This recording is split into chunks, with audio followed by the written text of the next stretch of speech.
Da, uite ce faină varză am luat din piață din Arad. Este varză de seleuș. La noi la Arad este și varză de socodor și de zimand. Și asta ne-a interesat, să aibă frunza cât mai subțire, da? Și să fie plată. Asta e varză foarte faină. Vă dați seama că rețeta asta de varză acră se face din antichitate, pentru că este fermentată natural, e o formă de conservare. Suntem aici la Diana în curte și împreună cu ea vom pune varza la murat. Deci nu, în România nu este numai varză de Buzău. Vă dați seama ce varză murată se face în Bucovina, de exemplu, și au varza lor proprie. Ca și noi la Arad, cum am zis, de seleuș, de socodor, de ziman, de toate. Franța face șucrut, mai ales în estul Franței, pe granița cu Germania. Sauerkraut este rețetă tradițională de varză acră nemțească și austriacă. Tot Imperiul Austro-Ungar a mâncat varză acră și mănâncă în continuare, și sârbii. Deci nu ne putem lăuda că e tradițională românească. În schimb, rețeta noastră este în stil ardelenesc și o să vă arăt de ce avem nevoie. Am aici pregătite verzele de seleuș din județul Arad, un butoi de 60 de litri și asta am vrut să vă arăt că e foarte fain, acum l-am luat de pe internet, are robinet. Și asta se pune, vezi cum am pus noi aici pe o băncuță, pe un scăunel, pe ceva și se va vântura foarte ușor varza, că dăm drumul la moare direct în găleți. Bineînțeles că avem la el și furtun, ca să vă arăt cum se face barbotarea sau vânturarea în cazul în care nu aveți robinet la butoi, capacul butoiului. Ăsta e grilajul ăla de plastic care ține verzele în apă. Pe urmă, 2 găleți cu câte 10 litri de apă rece. O să facem acolo saramura. Astea sunt condimentele tipice ardelenești. Ce punem la varză murată? Mărar uscat, cel puțin 2 legături, unul sus, unul jos. Cimbru uscat, ardei iute, boabe de porumb, din astea țari uscate. Astea dau o culoare foarte faină. Noi în familie nu le punem, dar fiind la Diana vom face rețeta așa cum o face și tatăl ei. Și aici chimen, în care vom pune cel puțin 2 linguri. Și ar mai fi de spus că pe lângă varză o să avem nevoie de sare grunjoasă, specială pentru murături. 25 de grame la litru de apă. O să vedeți mai departe. În primul rând curățăm verzele de foile exterioare care au probleme și le vom scobi cotoarele. Uite cât e de fină frunza asta, nu trebuie dată jos, numai dacă sunt așa frunze cu probleme, cum îi se zic asta, pe asta nu punem, că avea hiba, asta e de aruncat. Da, și acum Diana o să vă arate cum se scobește cu un cuțit cu lamă scurtă. Facem tăieturi din aproape în aproape, spre adâncime, ca să scoatem cotorul. Ama nu iese tot. Dar acolo e un spațiu, dar spațiul ăla noi nu-l umplem cu sare, pentru că stricăm concentrația de sare a moarei. Nu. El va ajuta ca sarea să pătrundă din interior. Și scobim, nu ne oprim după primul dop scos, pentru că noi trebuie să ajungem să vedem frunzele. Așa, foarte bine. Pentru că pe acolo o să intre moarea, apa cu sare. Asta, prima varză e gata. Următoarea. No? Uite ce fain merge treaba. Lucrăm aici la 2 mâini cu Diana. Și e foarte fain că am luat și verze mai mici. Asta o să fie numai bune de umplut spațiile moarte, pe care le umplem ori cu varză mică, ori cu sferturi de varză.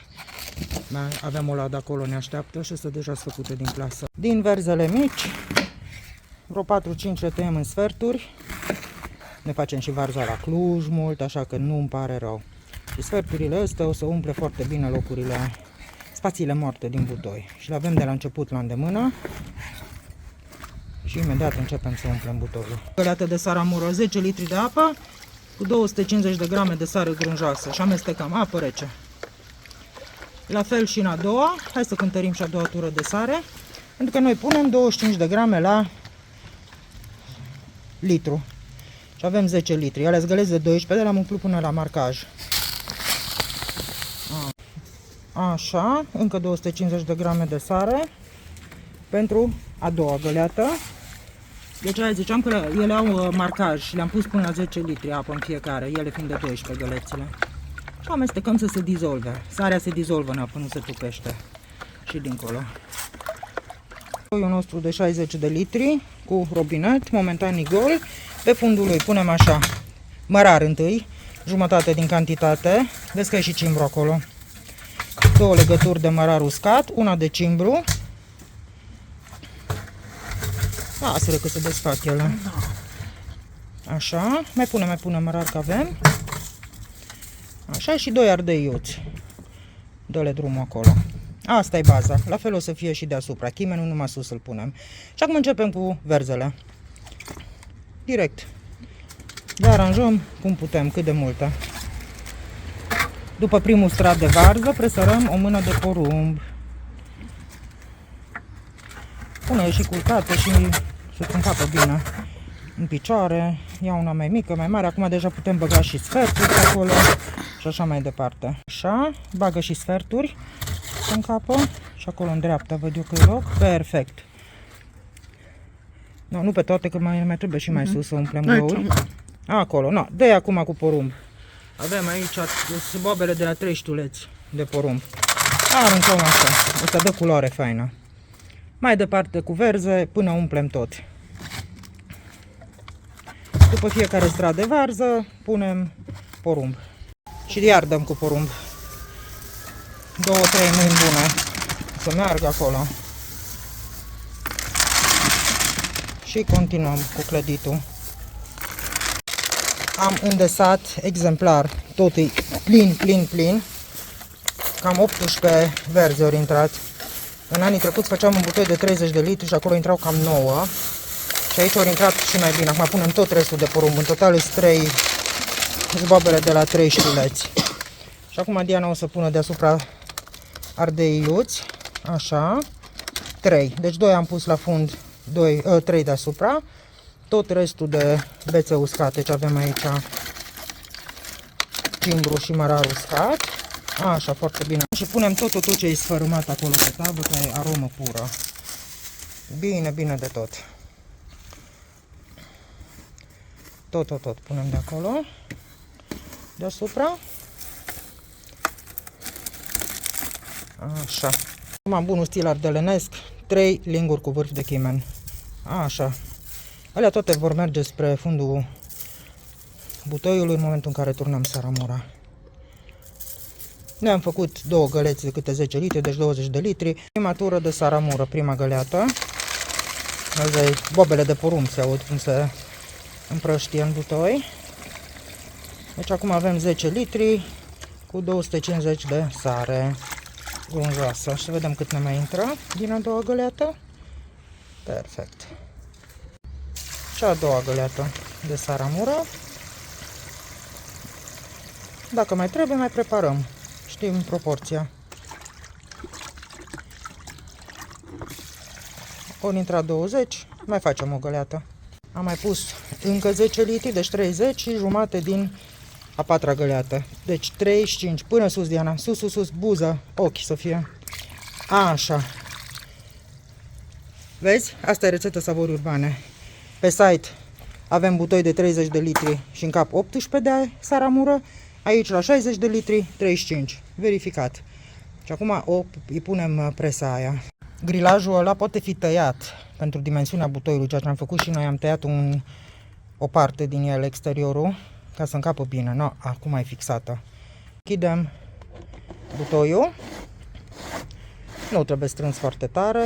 Vedeți că începe fermentația lactică, adică murarea. Și în primele 7 zile ar trebui să o vânturăm. Acum, având aici robinetul, să vă arăt cât de ușor se vântură în cazul ăsta. Dacă nu, cu furtunul. Ca și când scoateți benzină din rezervor. Sugeți un pic din furtun și dați drumul în găleată. În varianta de vânturare cu furtun. N-are sens să puneți furtunul și să suflați, că barbotați practic, poți să sufli, dar uite așa se face. Tragi un pic în gură și curge singură. Uite ce fain merge. Bine singură moarea. Dacă aveți furtun cu calibru mai mare, merge mai repede. Până se golește. Uite cum scade nivelul aici. Asta e cea mai cinstită metodă. Așa. Când e plină găleata, schimbăm găleata. Punem degetul la furtun și o luăm pe următoarea și tot așa. O amestecăm un pic cu lingura și o punem înapoi.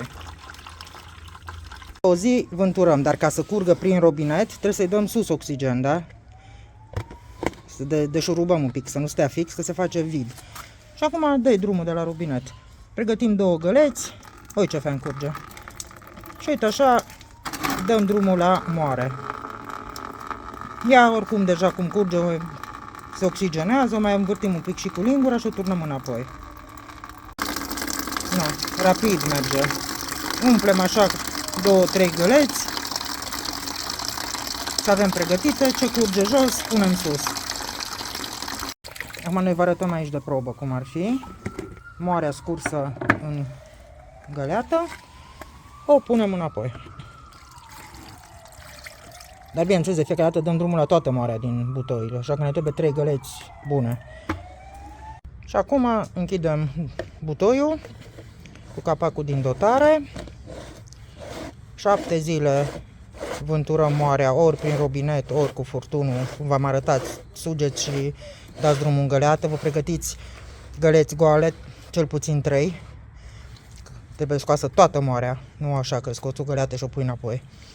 Și cam într-o lună și o săptămână, o lună jumate, deja varza e murată. De-abia aștept să o folosim la varza la Cluj, la ciorbă de varză acră, la sarmale. Dragilor, asta e rețeta Savori Urbane de varză murată la butoi, testată de milioane de cititori, a fost publicată cu ani de zile în urmă. Ne-am bucurat dacă ne-ai dat un like, un share.